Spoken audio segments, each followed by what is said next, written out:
Biết chợ là uống cái gì nữa.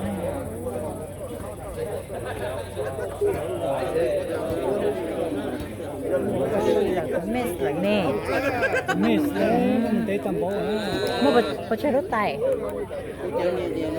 cái ca để chế ca cũng chế cái chỗ lúc chế một bê lúc tỏ thế Ồ, chế thế chế chị bé lúc tỏ nhớ đâu đâu đã hả nhưng dù rõ đúng không ạ bê lúc tỏ chế lúc cái to nó chế giống mất rồi cho ở nhà chế tua cho tỏ cái người bao nữa cho nên ra chế mất rồi chế đã được qua chế lúc nào từ nào chế mất rồi xong chơi cái lúc tỏ chị bé lúc tha là mày ạ.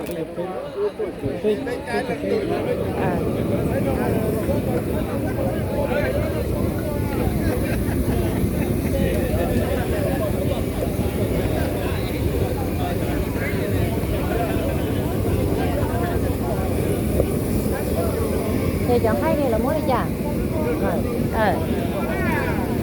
这个别个了，这个别了， Chọn cái gì muốn xua già đó.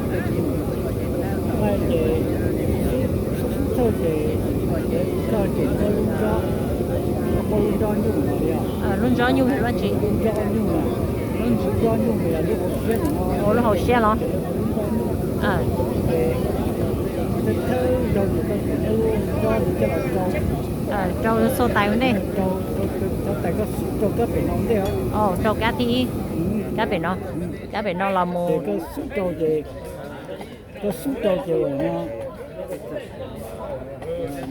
cái tổ cá lông ra cá luôn đau không đi.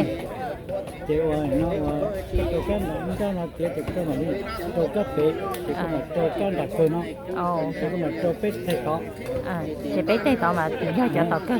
dạ cái tổ lông ra ta lô nó chế cái mà trâu rồi tổ sen chịu luôn trâu cá trâu bể đen cái trâu nó Từ từ thế đó. tàn thọ như luôn chế nó được Thì chị mẹ rồi yêu cho họ từ hôm nay lấy cái tàu đó rồi yêu cho luôn. dạ có cái trâu phải nó mừng xem về cái trâu lông trâu ông đây là chế chị khiến chị đã chỉ là lấy tàu tàn. cái trâu có thường đây là trâu ta có chuyện một xã hội là cũng miss rồi nè. nếu có miss nó mà giờ trở lại qua cho lấy xe ít việc thầu cho nên là tiền luôn nó chỉ trả cái lâu